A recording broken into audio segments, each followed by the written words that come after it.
This video is all about extracting details from shadows in highlights. So let's choose this image and then go to Tools and select Tune Image.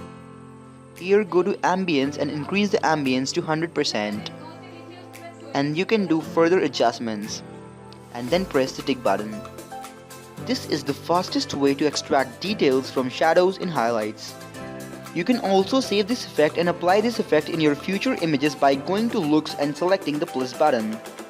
And then just type the name and press save.